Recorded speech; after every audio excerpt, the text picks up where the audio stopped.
Comenzamos con la entrevista de Gerard Sartain. Comienza David Wilcock. Bienvenidos a Cosmic Disclosure, soy David Wilcock y estamos aquí con Corey Goode y hoy tenemos un informante especial, alguien que se ha animado a hablar y nos dará mucha información muy interesante. Su nombre es Gerard Sartain, así que Gerard, bienvenida. Gerard, gracias. David y Corey, bienvenido amigo. Corey, gracias. David, bueno Gerard, vamos al grano, quizá nadie te conozca. Contaré que te acercaste a mí en una conferencia y me dijiste que tu padre trabajaba en Lockheed Martin. Gerard, es correcto. David, había muchas cosas interesantes que te dijo que coinciden con lo que estuve diciendo.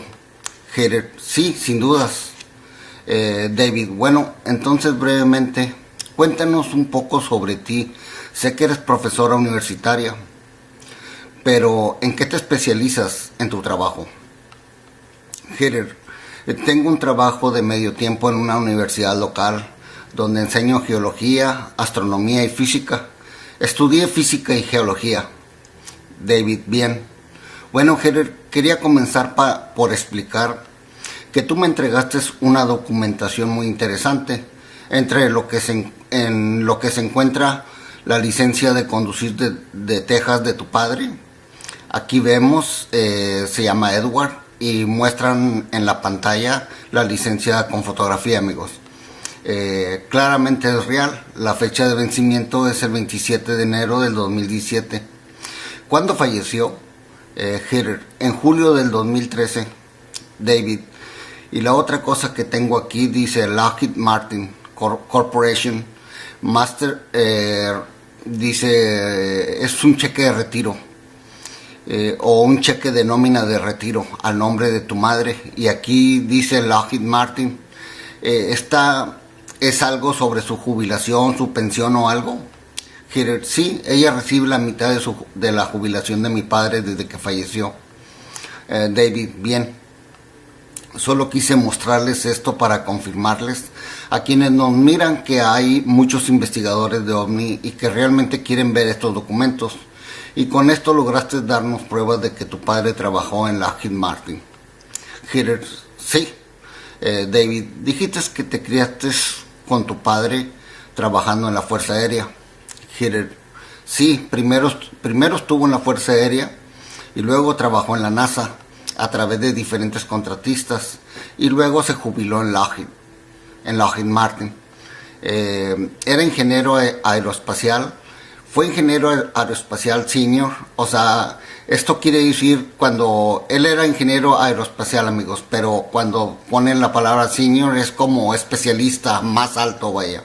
En unos lugares le llaman ingeniero aeroespacial o especialista o algo así, pero siempre cuando se les nombra senior son los que están en más alto nivel.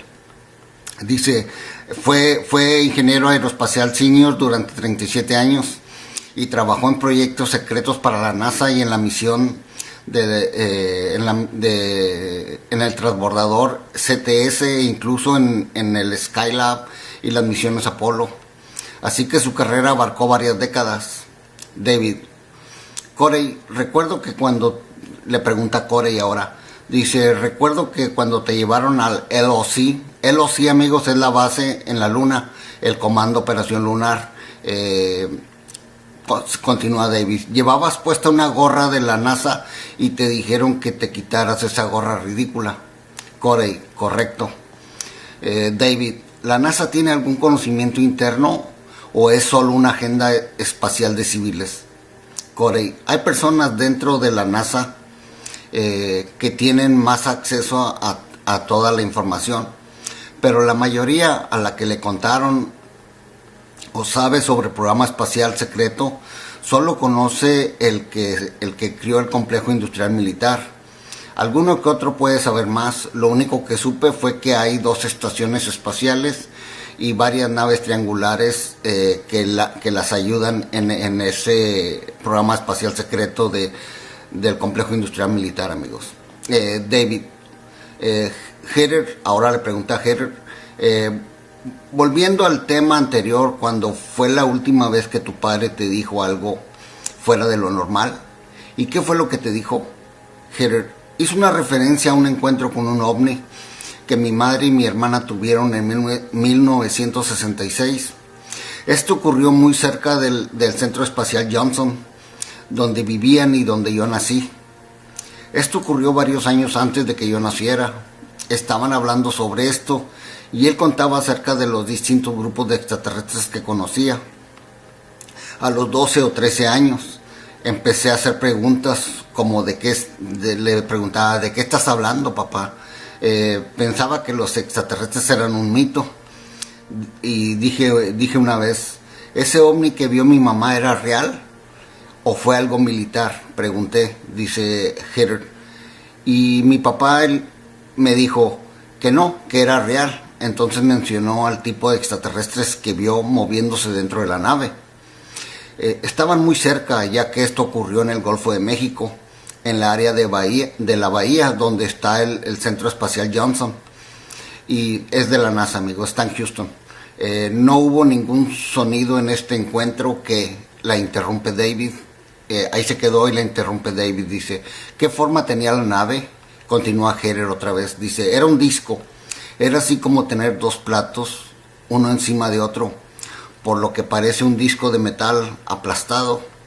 Dijo que tenía luces azules y brillantes alrededor, pero no eran luces que se ven aquí normalmente. Tenía tecnología espacial. La vuelve a interrumpir David y dice, ¿y estaba lo suficiente cerca para ver gente adentro? Heather, sí, mi hermana tenía 6 años y aún recuerda lo que vio. Lograron ver seres, al menos 3, que se movían dentro de la nave y no eran muy grandes. Dijo que eran del tamaño como de niños. Fue entonces cuando oí que mi padre le dijo que esos eran grises, son robots. Están programados por una inteligencia superior, una civilización más antigua. Entran y salen de nuestra atmósfera bastante seguido, de hecho, y están aquí, casi están aquí todo el tiempo. Un minuto voy a interrumpir. Estos grises que vieron son los pequeños, que son como tipo androides, amigo. Hay varios, inclusive nuestros militares, el programa espacial secreto los tiene, o la cábala, como le dicen, ellos se dedican a secuestrar por lo general, y casi todas las razas tienen, incluyendo nórdicos, Evans, todos tienen ese tipo de androides. Ellos son los que hacen el trabajo sucio. Ahora sí continúo. David, vaya, una cosa más, hay grises que son seres como uno, que no son androides, hay varios. Es que hay mucho tipo. Abajo de la sombría de los grises hay muchísimos tipos, así como nosotros los humanos hay hispanos, morenos, anglosajones y así de diferentes razas, ¿ok? Bueno, ahora sí, hago esa aclaración para que más o menos vayan entendiendo. David, vaya, Heather, y también habló sobre distintos grupos que están en este planeta y viven entre nosotros y que lo hacen desde hace tiempo, de hecho, no desde hace poco, sino desde la antigüedad. Y cabe destacar, amigos, que como les he venido diciendo, hay colonias donde viven puros extraterrestres aquí en los Estados Unidos. De perdido hay 3. David, continúa David, dice, bueno, espera un segundo. Corey, le pregunta a Corey ahora, en cuanto a la idea de que los grises son robots, ¿eso concuerda con lo que tú has oído? Corey, sí. Como ya hemos hablado, hay varios tipos de seres a los que se cataloga como grises. Existen las formas de vida programadas que usan los militares cuando abducen personas. Y también hay un grupo de grises que se crió de manera biológica y técnica. Es un ovni bastante clásico por un grupo que está controlado por una inteligencia artificial y un grupo antiguo. David, bien. Cuando describió la nave, ¿eso coincidió con algo que te resultara familiar? Corey, sí, es un ovni bastante clásico para esa época. David, bien. Ahora se voltea y ve a Heather y le dice, dijo tu papá que tenía el tamaño de una típica sala de estar 10x10 y 10x12. Heather continúa y dice, eso es todo el espacio que tienen dentro de la nave. David, bien. Debe haber sido abrumador para ti de niña haber visto películas como Encuentros Cercanos o E.T. y luego descubrir que después de todo no es ficción. Es decir, lo que has descrito es mucha información para enterarte de niña o de joven. Heather, sí. Yo sé que lo que vieron mi madre y mi hermana fue bastante increíble y que mi padre dijera tan indiferente, oh sí, esos son grises. Más adelante me dio curiosidad y quise saber por qué se sentía tan cómodo con eso.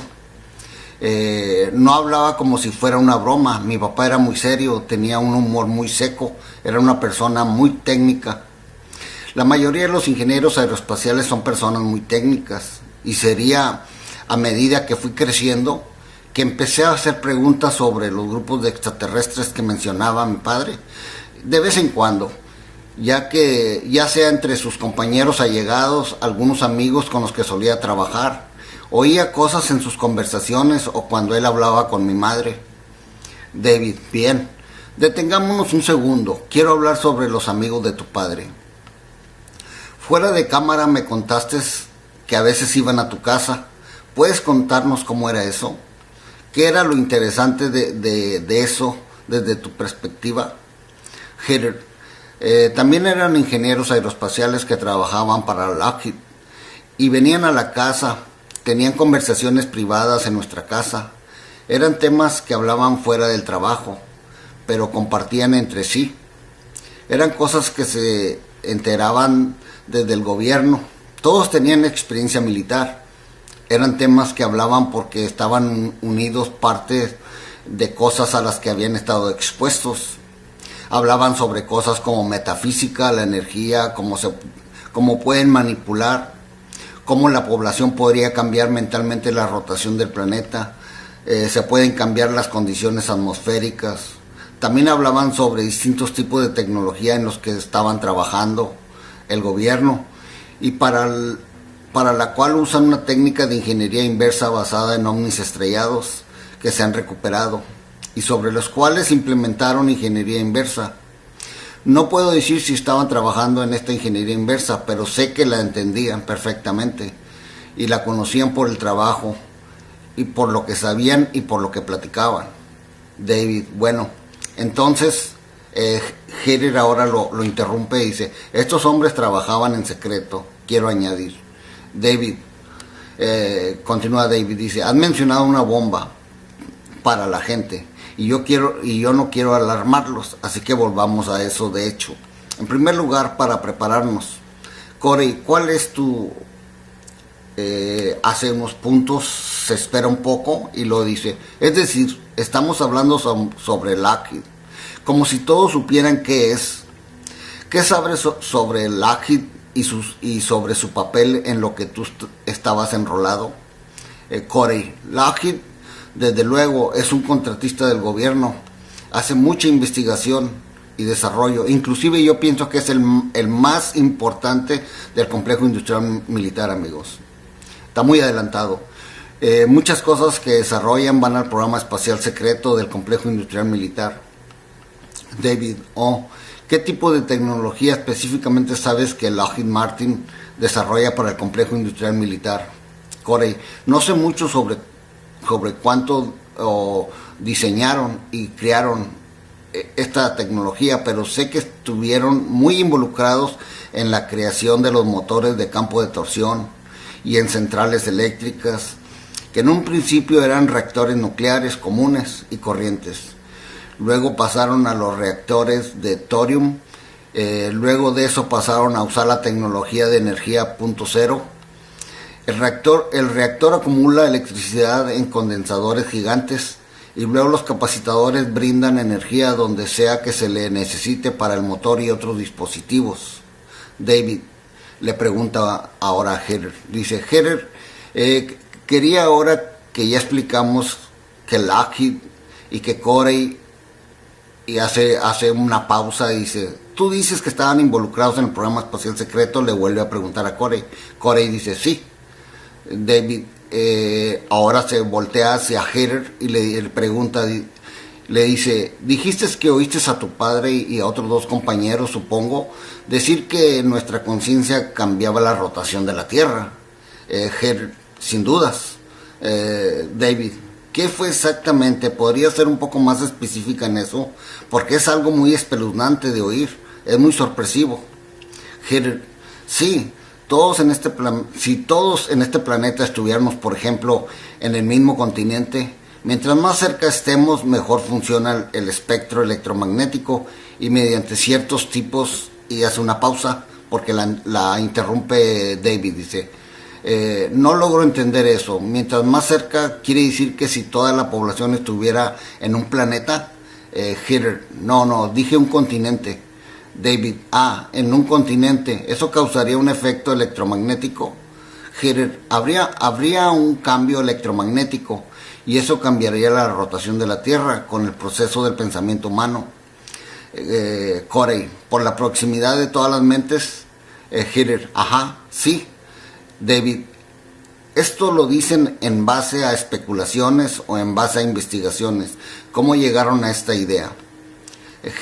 Yo diría que se basaron en cosas que ya sabían y son conclusiones que sacaron o cosas que saben que son ciertas.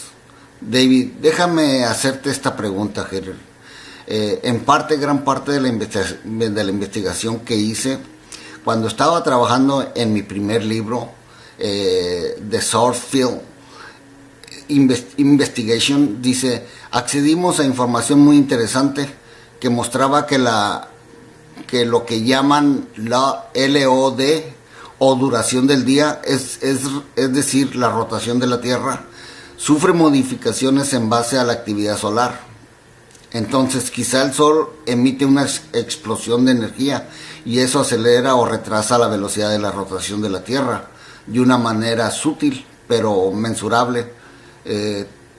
¿Tenían algún motivo para comprender por qué la rotación de la Tierra podría verse afectada por los humanos? Dices que tiene que ver con la energía electromagnética. Sí, dentro de cada persona tienes un control de campos electromagnéticos. Cada uno tiene el suyo en la glándula pineal. Y también tienes las interferencias de otros tipos de energías electromagnéticas. Eso incluye a todo el aspecto lumínico. Tenemos longitudes de onda de energía que entran de la radiación cósmica todo el tiempo. También hay longitudes de onda muy lentas o más largas de ondas de radio. Por ejemplo, las ondas de radio AM pueden medir 3 metros. Nuestra glándula pineal produce una radiación de ondas cortas que no es dañina ni para nosotros, ni para los animales, ni para nada en este planeta. Pero mientras más cerca estamos, más poderosa se vuelve en sentido metafísico.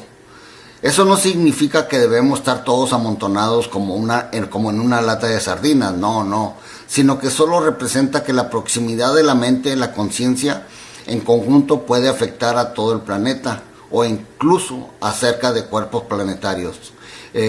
Un minuto. Sí, se han hecho este tipo de experimentos, amigos, en varias ciudades aquí y ha funcionado bastante. Ya le explicaré más adelante. David, ¿y esto lo sabían de manera científica? Sí. David, bien.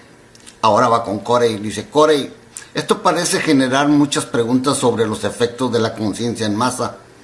¿Qué piensas sobre el hecho de que el Cabal o los Cabal saben de esto y están usándolo? Corey, bueno, como ya dije muchas veces, el poder de nuestra conciencia co-creativa.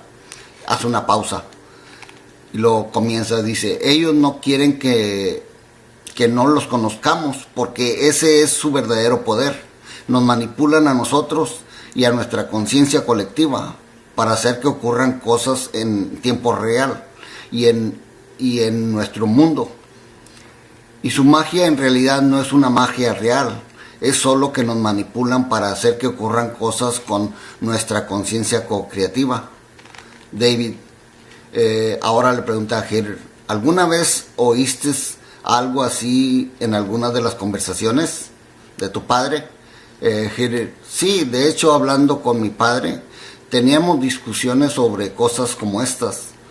Una de las cosas sobre las que hablábamos y que me di cuenta que con el paso de los años es que hay muchas distracciones para evitar que estemos en contacto con el poder que tenemos en nuestro ADN y en el órgano que es la glándula pineal. Este órgano es tremendamente importante. Se le estudió mucho en la ciencia médica, pero los alumnos no aprenden sobre él. Y hay una razón para eso. Cuando comencé a leer sobre la glándula pineal y sobre el poder que tiene, le hice preguntas a mi padre. Y no me sorprendió que supiera sobre eso, que supiera exactamente de qué estaba hablando. Me dijo, vaya, me alegra que estés leyendo sobre eso, porque es un órgano muy importante, al que intentarán que no le prestes nada de atención. Todo el tiempo hay muchas distracciones políticas, económicas y medioambientales, es por lo cual que no le ponemos atención. David ahora voltea con Corey y le pregunta a Corey, ¿oíste hablar sobre la glándula pineal cuando estuviste en el programa espacial secreto? Corey, sí, sin dudas. David, ¿jamás habías oído que podía generar radiación de baja frecuencia? Corey, todo lo que emane de ella será radiación. Es algo que se irradia de ella. Cuando estaba mirando el panel de vidrio inteligente, y estoy hablando ya hace 30 años atrás, hay muchos detalles que hace una pausa. Yo no estaba involucrado en los temas de la glándula pineal, pero sí hablaban de medir los efectos desde una distancia de la glándula pineal, sobre cosas que se irradiaban desde ese punto del cuerpo. David, ¿pero qué es lo que hace? Generamos radiación, ¿y qué? ¿Cuál es la diferencia? Heather, ese órgano es muy importante, tanto espiritualmente como para el resto del espacio cósmico que vivamos. No solo afecta a la Tierra, es un dispositivo de comunicación y de conciencia. Sin ella habría muchas cosas que jamás conociéramos. En la base de la conciencia es un comunicador, pero hay muchas cosas a las que la glándula pineal está expuesta a propósito para poder canalizar la funcionalidad o incluso desactivarla por completo. David, creo que lo que acabas de decir, hace una pausa y dice, y quiero aclararlo, porque dijiste que estábamos expuestos a cosas. ¿Te refieres a cosas que el complejo industrial militar o el cabal o como quieras llamarlo, crean a propósito para intentar suprimir la función de la glándula pineal? ¿Es así? Heather, sí, tengo un compañero de trabajo y amigo que solía trabajar en el departamento de agua. Corey le interrumpe y dice, fluoruro. Heather continúa y dice, y me contó, dice sí, y Heather continúa y dice, me contó cuánto fluoruro de sodio debía agregarle al sistema, y que en los años que trabajó ahí, y debo decir que trabajó varias décadas, en todo ese tiempo le agregaron cada vez más, y esto es en el área de Houston, Texas, pero no ocurre solo en Houston, ocurre en todo Estados Unidos. David, permíteme agregar algo que creo que es relevante por si están mirando esto y todavía no lo saben. Mi investigación demostró que el interior de la glándula pineal es agua. Es agua por dentro, hay pequeños cristales y ese fluoruro hace una pausa, se queda silencio, como que está pensando, y lo dice, porque la barrera entre la sangre y el cerebro no funciona para la glándula pineal. Cualquier cosa en el flujo sanguíneo puede llegar ahí. Y si hay fluoruro en el flujo sanguíneo y se ha adosado a estos cristales que son muy importantes para la función de la glándula pineal, después de todo, ves que no es más que un pequeño bulto en una radiografía. Es la glándula pineal calcificada. ¿Alguna vez habló sobre la glándula pineal calcificada? Sí, me habló sobre que el gobierno suprime la glándula pineal por varias razones. Y si realmente quieres controlar nuestra forma de ser en la población, es el primer paso para hacerlo. Eso es lo primero que debes atacar. Pero eso no ocurre solo en los últimos años. Han querido suprimir la glándula pineal desde hace cientos de años. David, Corey, ahora le pregunta a Corey, Dice, ¿hay alguna estrategia que se pueda aplicar para luchar contra la calcificación de la glándula pineal? Corey contesta, dice, bueno, sí, mucha gente cambió su dieta y el tipo de agua que consume, que eso es lo más importante, amigos. Y también ayuda a hacer mucha meditación. El agua es muy importante, es lo que le digo, es lo más importante. Dice, principalmente hay que cuidar la energía y tener mucho cuidado con lo que entra en ella. David, entonces, ¿el agua destilada podría ayudar con la descalcificación? Corey, sí, eso es lo que oí. Otra cosa también pueden hacer, amigos, hervir el agua siempre. Si no hay dinero para comprar estas botellitas que cada vez están más caras, hiervan el agua y guárdenlas en jarrones en el refrigerador. Y con eso tienen, se desinfecta, se les va el fluoruro. David, bien, ahora se va con Heather y le pregunta, ¿también dijiste que tu padre y sus amigos dijeron que podríamos cambiar la atmósfera? ¿Qué significa eso? Heather, bueno, cada molécula, cada compuesto que existe en nuestra atmósfera y el estado gaseoso, sin importar si es sólido, líquido o gaseoso, pero incluso los gases se conectan a los campos electromagnéticos que producimos porque todos los electrones en la capa externa son manipulados por estas fuerzas de campo. Estas fuerzas de campo son ondas que viajan y se propagan por el espacio y la atmósfera. Entonces la conciencia humana o el campo humano electromagnético que se produce pueden cambiar las condiciones atmosféricas. A nivel medioambiental podríamos limpiar este planeta con nuestros pensamientos, porque los pensamientos son los que se controlan lo que hacemos y lo que percibimos. David le pregunta ahora a Corey, dice, ¿alguna vez oíste algo así, Corey? Corey contesta, no lo había oído dicho de ese modo, pero ella dijo que ocurre a nivel subatómico y eso sí lo leí. David, entonces nuestras mentes podrían crear una tormenta. Esa es una de las cosas que podría ocurrir. ¿Podríamos crear un clima fuerte? Heather, diría que sí. Es una de las cosas que podría pasar, pero se necesita un esfuerzo grupal. No se lo atribuiría a una sola persona. David, por lo que los asusta tanto todo eso, ¿cuál es la amenaza? Heather contesta, dice, lo principal que intenta hacer el cabal o nuestro gobierno es eliminar nuestra conciencia. Mientras menos sepamos lo que podemos hacer, menos haremos. En primer lugar, paso a ser conscientes de que el segundo paso es utilizar las funcionalidades a las que tenemos acceso. Se quedó un poquito trabada ella, lo estoy traduciendo como está, ¿ok?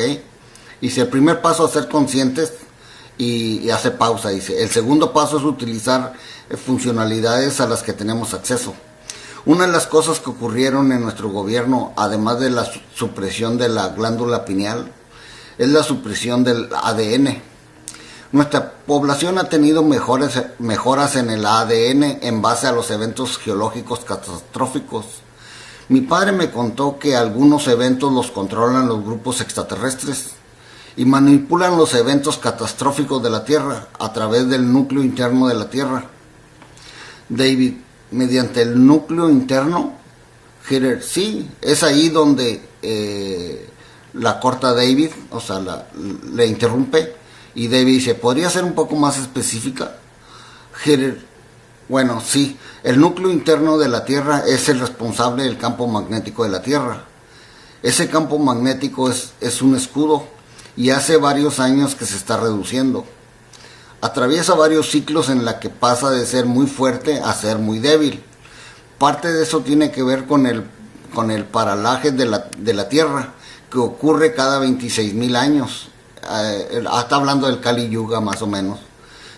Dice, faltan entre 4,000 y 5,000 años para que ocurra el próximo paralaje completo. Esto tiene que ver con el movimiento de la Tierra. Este movimiento cambiará y con el tiempo la estrella del norte que tenemos hoy será una estrella distinta. Cuando ocurran estas cosas habrá un margen de tiempo que generará una oportunidad para manipular el planeta. Será entonces cuando se moverán las placas tectónicas. Será entonces cuando ocurran eventos catastróficos. Será entonces cuando se cambie el ADN del ser humano. David le pregunta a Corey, ¿esto coincide con algo de lo que has leído? El campo magnético es de alguna forma un escudo que cuando está débil le permite a la energía modificadora de ADN ingresar a nuestro planeta. Corey, sí. Y además de lo que dijo ella, también oí que la fuerza de nuestro campo está relacionada con nuestro núcleo, pero también con la interacción del núcleo del Sol. Heather le contesta, dice, sin dudas.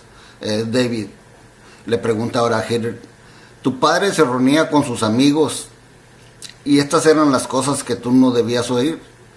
Heather, bueno, él no creía que yo lo estaba escuchando. David, continúa Heather, oía parte de sus conversaciones a medida que fui creciendo. Empezamos a hablar y cuando se dio cuenta de que realmente me interesaba el tema y que prestaba más atención a lo que me decía, me contó un poco más. Pero había cosas que no me decía porque eran top secret y él cumplía con las instrucciones que le habían dado en el trabajo. David, cuando empezaste a recibir más información sobre los grupos extraterrestres y qué tipo de grupos te dijo que existían. Heather, había dicho que había varios grupos y que nosotros, o sea, nuestro gobierno, hacía años que conocía a estos grupos o tenía contacto con ellos. Entonces le pregunté qué tipo de grupos había y me habló sobre los pleiadianos, que hace una pausa, dice, desde luego son del sistema estelar Pleiades, son seres muy altos y buenos, tienen hombros anchos, son muy sabios, son una civilización muy antigua, pero lo que él sabía estaban entre las civilizaciones más antiguas en operación. Son muy amables, solo están aquí para hacer el bien. También habló sobre los nórdicos. Los nórdicos están incluso más lejos que el sistema estelar de las Pléyades. Dijo que no tenían vello corporal. También eran altos, también son un buen grupo y trabajan igual que los pleiadianos para ayudar a crear conciencia, y no solo en nuestro planeta, sino en nuestro sistema solar. Habló sobre los reptilianos y dijo que eran muy inteligentes, también que eran una de las civilizaciones más antiguas, sin embargo no tenían buenas intenciones. David, correcto, continúa Heather, son muy malvados. Habló sobre dos tipos de grises, los dos los controlan civilizaciones más antiguas, unos son altos y son los que tienen los típicos rostros ovalados, nariz pequeña y los ojos grandes. De hecho, me dijo que algunos grises son controlados por los pleiadianos también. Los grises pequeños que miden entre 90 y 1,20, que se suelen ver en las naves, como los que vieron mi madre y mi hermana, son muy robóticos, son programables. Muchas veces los controlan los reptilianos, aunque muchas razas los controlan, tienen sus propios.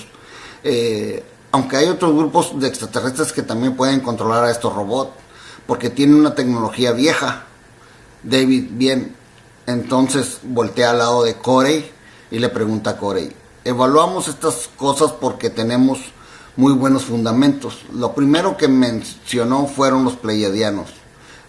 ¿Dijiste que eran altos, Heather?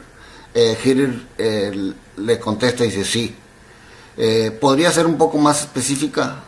Y Heather contesta y dice, sí, eran entre 2,1 metros y 2,40 metros. David, muy bien. Corey, ¿has oído sobre algo así? Corey contesta y dice, escuché sobre seres así, pero como dije, en los programas descubrieron que muchos de estos seres son con los que interactuamos, y que no nos decían que eran de tal o cual sistema estelar. En realidad nunca decían la verdad para acabar pronto.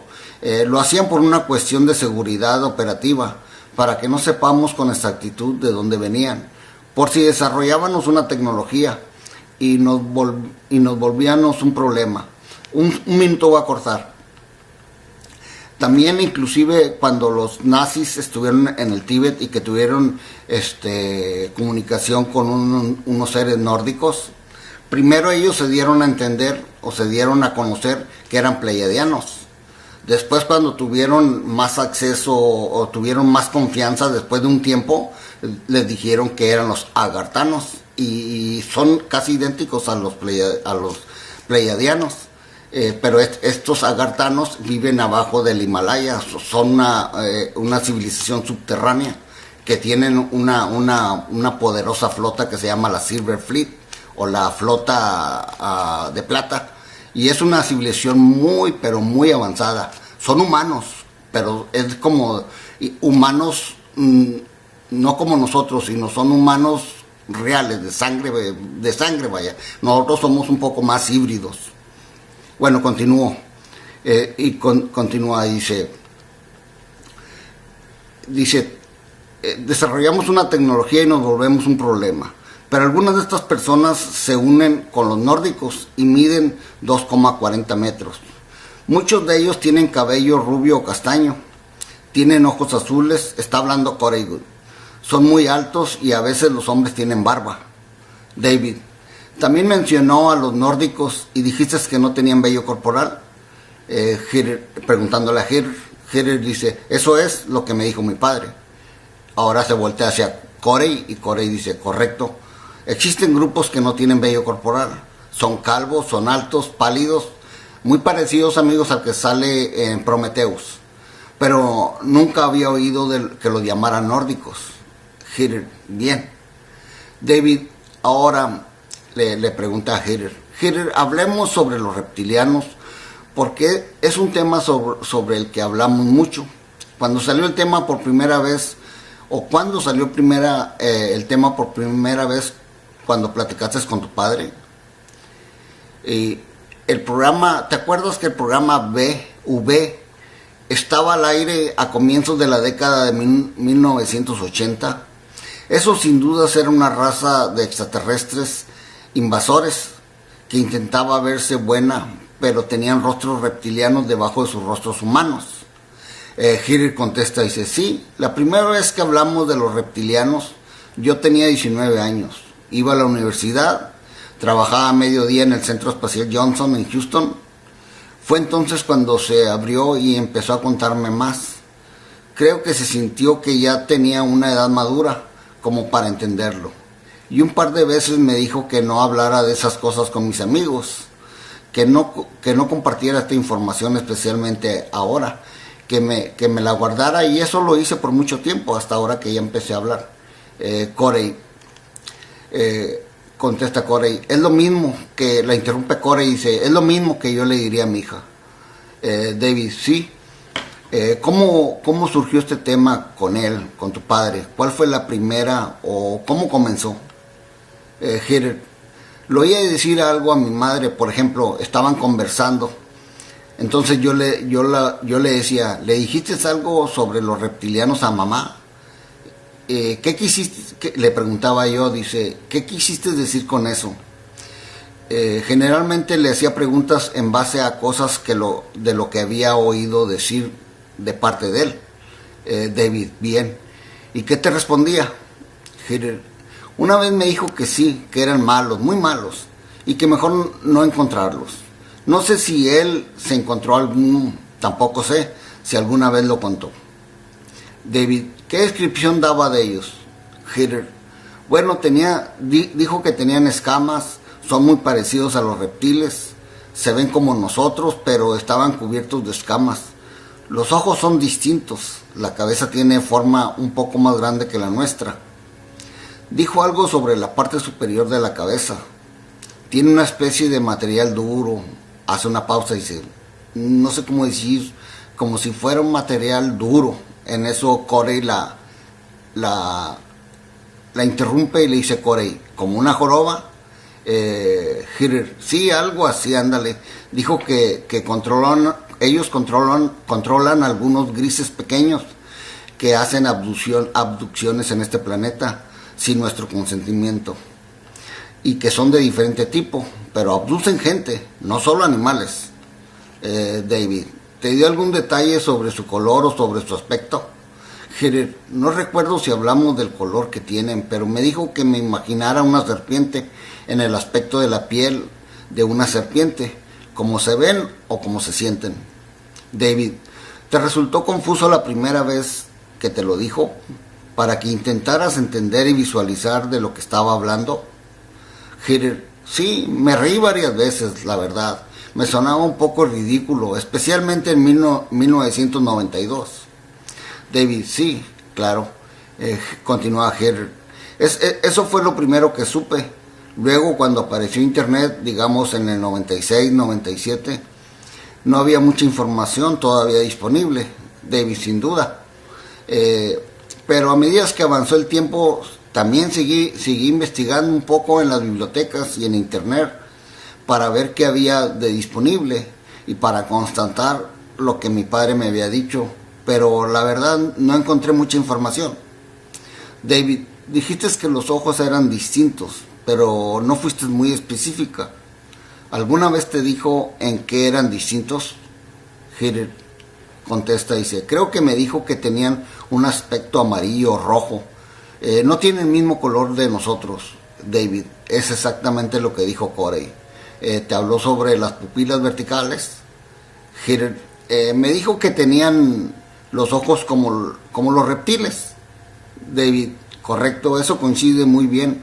Hagamos un perfil de estos seres. ¿Te dio alguna información sobre el lugar en el que se originaron?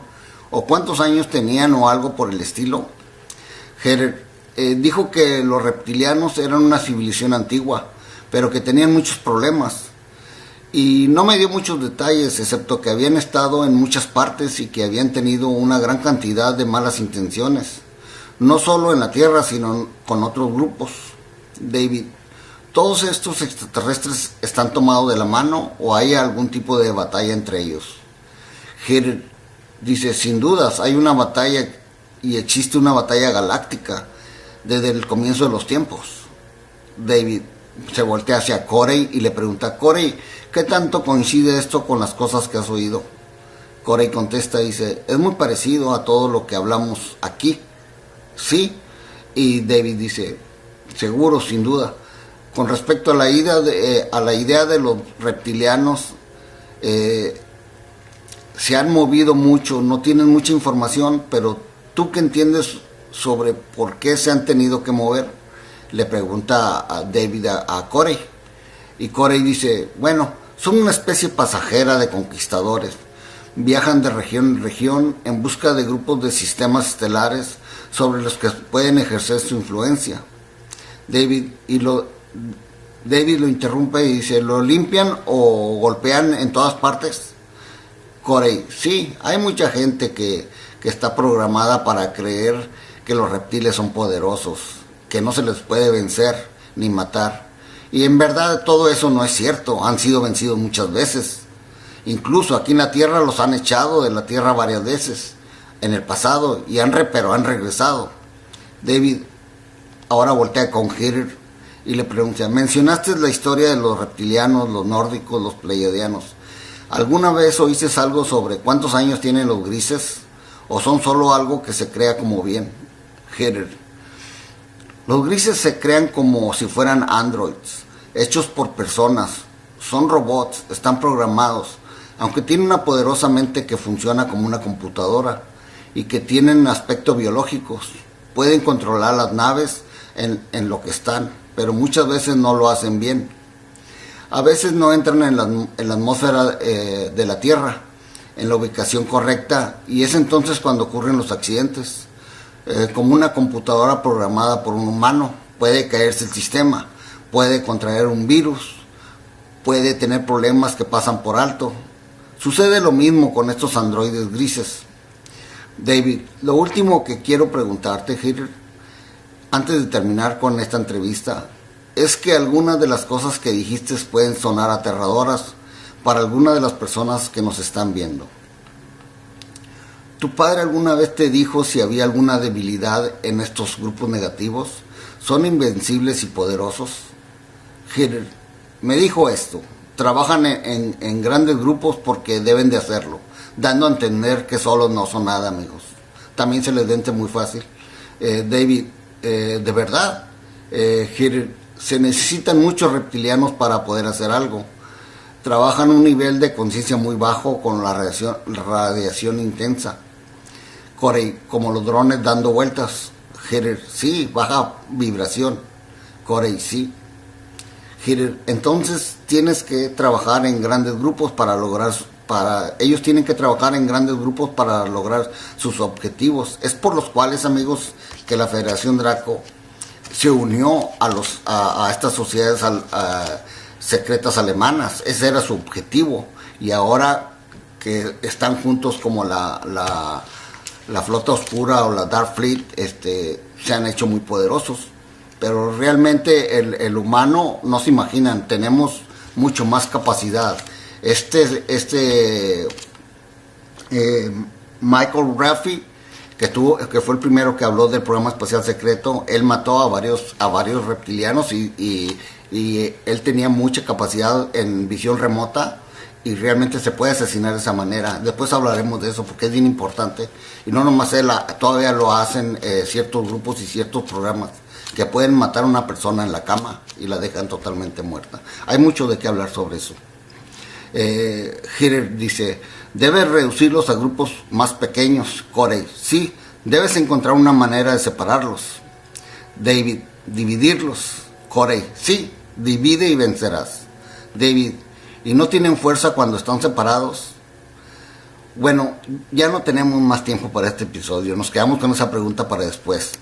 Soy David Wilcock y estoy con Hitler Certain y Corey Gould. Este es Cosmic Disclosure. Gracias por acompañarnos. Hasta la próxima. Bueno, amigos, yo también me despido sin antes aclarar que cuando hablan acerca de estos reptilianos, no se refieren a los reptilianos blancos. Sabemos que estos son un tipo reptiliano, ¿cómo les puedo decir? Más fuertes.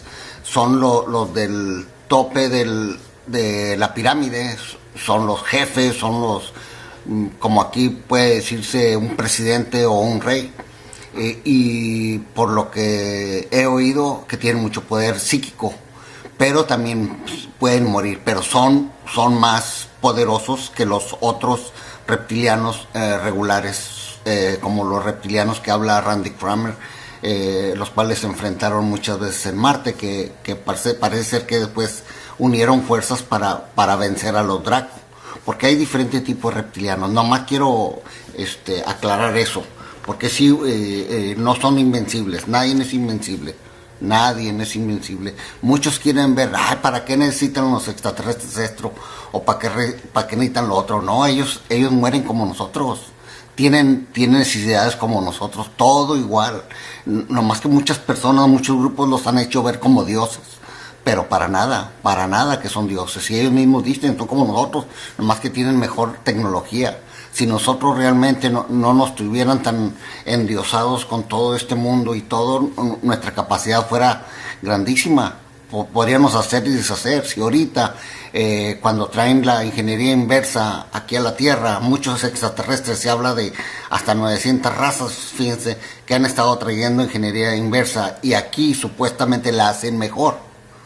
Y estoy diciendo esto porque muchos desprecian al ser humano, pero el ser humano bien encaminado es súper inteligente y podemos llegar a ser algo increíble.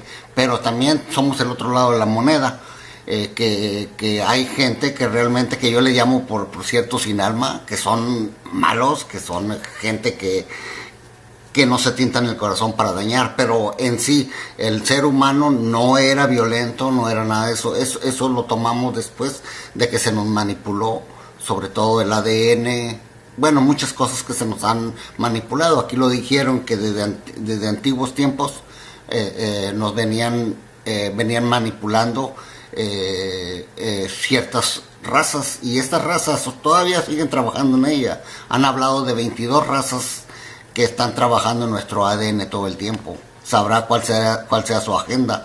Ojalá pronto nos quitemos ese yugo de al lado y cambiar. Yo pienso que nosotros tenemos el sartén por el mango. Si queremos cambiar, podemos cambiar. Es como nuestra mente es bien poderosa. Es por lo cual, miren, a mí me mandaron en veces me mandan mail o me mandan en WhatsApp, que esta va a haber mucho, un temblor, o va a haber esto, y eso es muy malo, amigos. Eso es bien malo porque te hace pensar, o te hace tener miedo, y te inculca el miedo a una gran parte de la población, porque te dicen, pásalo y pásalo y pásalo, y ahí lo están pasando, y eso es bien dañino para el ser humano.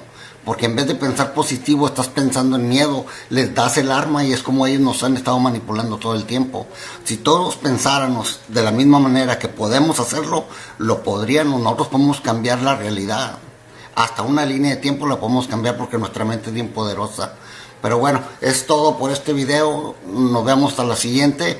Vieron que nomás subí uno esta semana, pues que estoy trabajando en uno bien largo. Es la segunda parte del que subí de la ciudad secreta Namsa.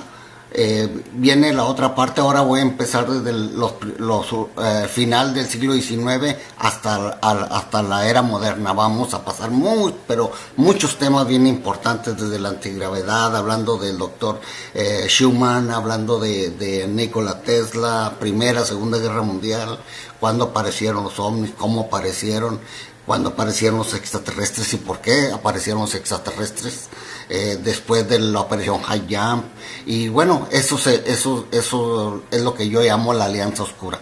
Pero bueno, estoy trabajando mucho en ese, voy a tardar algo, y así que mientras subí para poder subir algo de como quiera, ¿ok? Bueno, nos vemos hasta el siguiente video. Un abrazo para todos. Se despide usted, su amigo Antonio Cisneros. Hasta la próxima. Mucho trabajo, mire todo lo que le falta para sacarlo, y lo tan barato que lo pagan, ¿no? Trabajó en la NASA a través de diferentes contratistas, y luego se jubiló en Lockheed Martin. Era ingeniero aeroespacial, fue ingeniero aeroespacial senior. O sea, esto quiere decir, cuando él era ingeniero aeroespacial, amigos, pero cuando ponen la palabra senior es como especialista más alto, vaya. En unos lugares le llaman ingeniero aeroespacial o especialista o algo así, pero siempre cuando se les nombra senior son los que están en más alto nivel. Dice, fue ingeniero aeroespacial senior durante 37 años y trabajó en proyectos secretos para la NASA y en la misión en el transbordador CTS, incluso en el Skylab y las misiones Apolo. Así que su carrera abarcó varias décadas. David Corey, recuerdo que cuando le pregunta a Corey ahora, dice, recuerdo que cuando te llevaron al LOC, amigos, es la base en la Luna, el Comando Operación Lunar. Continúa David, llevabas puesta una gorra de la NASA y te dijeron que te quitaras esa gorra ridícula. Corey, correcto. David, ¿la NASA tiene algún conocimiento interno o es solo una agenda espacial de civiles? Corey, hay personas dentro de la NASA que tienen más acceso a toda la información, pero la mayoría a la que le contaron o sabe sobre el programa espacial secreto solo conoce el que crió el complejo industrial militar. Alguno que otro puede saber más. Lo único que supe fue que hay 2 estaciones espaciales y varias naves triangulares que las ayudan en ese programa espacial secreto del complejo industrial militar, amigos. David Heather, ahora le pregunta a Heather, volviendo al tema anterior, cuando fue la última vez que tu padre te dijo algo fuera de lo normal, ¿y qué fue lo que te dijo? Heather, hizo una referencia a un encuentro con un ovni que mi madre y mi hermana tuvieron en 1966. Esto ocurrió muy cerca del Centro Espacial Johnson, donde vivían y donde yo nací. Esto ocurrió varios años antes de que yo naciera. Estaban hablando sobre esto y él contaba acerca de los distintos grupos de extraterrestres que conocía. A los 12 o 13 años empecé a hacer preguntas como le preguntaba, ¿de qué estás hablando, papá? Pensaba que los extraterrestres eran un mito. Y dije una vez, ¿ese ovni que vio mi mamá era real o fue algo militar? Pregunté, dice Heather. Y mi papá me dijo que no, que era real. entonces mencionó al tipo de extraterrestres que vio moviéndose dentro de la nave. Estaban muy cerca, ya que esto ocurrió en el Golfo de México, en la área de la bahía donde está el Centro Espacial Johnson.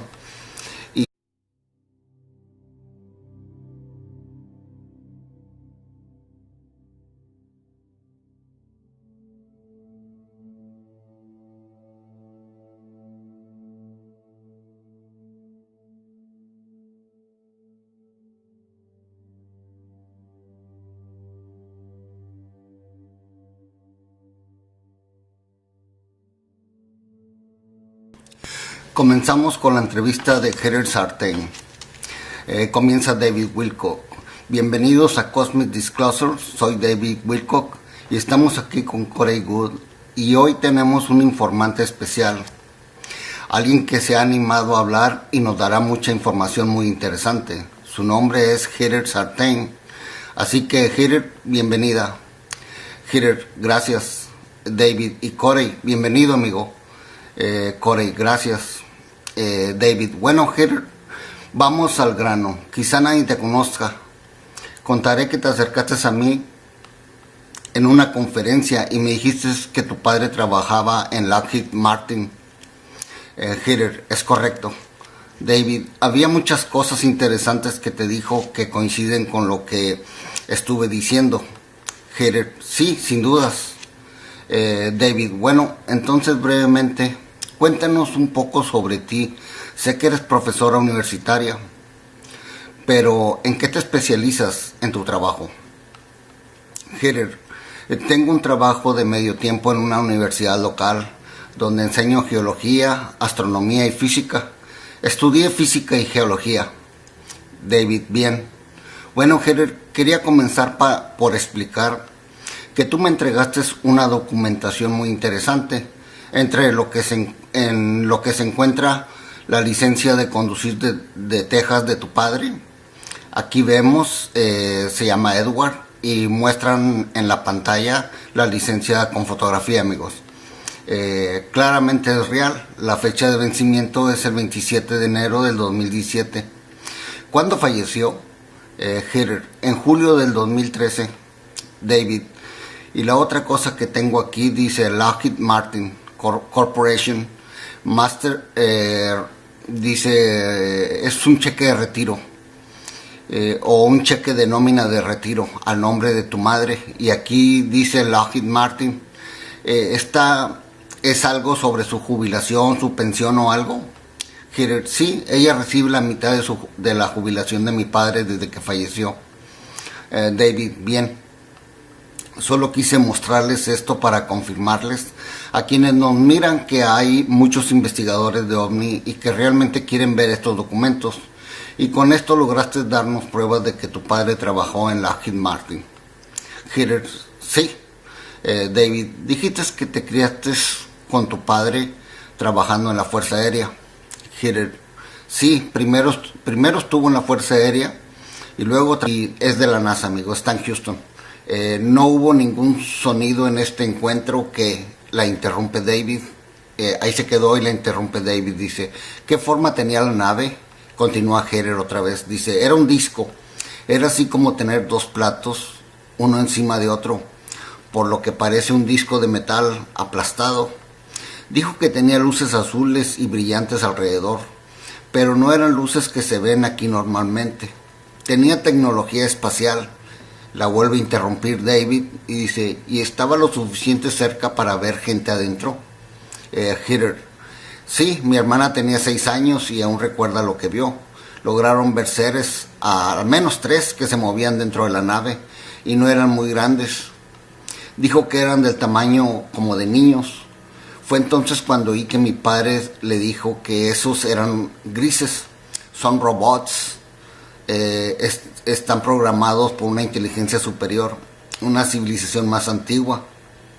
Entran y salen de nuestra atmósfera bastante seguido, de hecho, y están aquí, más casi están aquí todo el tiempo.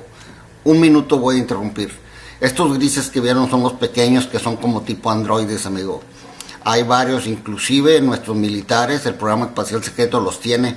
o la cábala, como le dicen, ellos se dedican a secuestrar por lo general, y casi todas las razas tienen, incluyendo nórdicos, Evans, todos tienen ese tipo de androides. Ellos son los que hacen el trabajo sucio. Ahora sí continúo.